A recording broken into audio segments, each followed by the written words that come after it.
জানো কাল না ভাইয়ের স্কুল থেকে কল এসেছিল। ভাইয়ের ম্যাম বলছিল ভাই নাকি রোজ স্কুলে অনেক লেট করে যায়। আর এই কথাটা শোনার পর তো আমার বাবা মা অনেক চিন্তায় পড়ে গেছিল, কেননা আমার ভাই তো রোজ টাইম মতোই বাড়ি থেকে বেরোয়, তাহলে রোজ স্কুলে লেট করে কেন যায়। তারপর দুপুরের দিকে আমার ভাই যখন স্কুল থেকে বাড়িতে ঢুকছে, আমি দেখলাম একদম খুশি খুশি নাচতে নাচতে লাফাতে লাফাতে গান করতে করতে বাড়ি ঢুকছে। এমন ভাবে হাসি খুশি ভাবে বাড়ি ঢুকছে জানো কিছুই করেনি।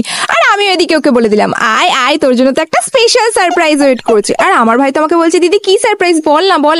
আমি তখন বলছি দাঁড়া এক্ষুনি তো তুই নিজেই জানতে পেরে যাবি। আর ওইদিকে আমার বাবাও তো সকাল থেকে ভাইয়ের জন্য ওয়েট করছে যে ভাই কখন স্কুল থেকে বাড়িতে ঢুকবে। আর ভাই তো বাড়িতে ঢোকাই মর্তর, বাবা ওকে নিজের কাছে ডেকে নিল। আর ভাইও বাবার কাছে গিয়ে বললো হ্যাঁ বাবা বলো। বাবা তখন বললো তুই কি জানিস আজকে তো স্কুল থেকে কল এসেছিল, তোর ম্যাম বলছিল তুই নাকি রোজ স্কুলে অনেক লেট করে যাস, কিন্তু তুই তো রোজ বাড়ি থেকে ঠিক টাইম মতো বেরোস, তাহলে রোজ স্কুলে লেট করে কেন যাস, সত্যি করে বল তুই কোথায় যাস। তখন আমার ভাই বললো আরে বাবা এইসব তুই রাস্তায় লাগানো বোর্ডটার জন্য হয়। তখন আমার বাবা বললো কি ধরনের বোর্ড, কেমন ধরনের বোর্ড। তো তারপরে আমার ভাই বললো আরে বাবা আমি রোজ যে রাস্তা দিয়ে স্কুলে যাই না সেই রাস্তায় না একটা বোর্ড লাগানো আছে, আর সেই বোর্ডে লেখা আছে যে আগে স্কুল আছে তো দয়া করে আস্তে আস্তে যান, তো সেই কারণেই তো আমি রোজ আস্তে আস্তে স্কুলে যাই।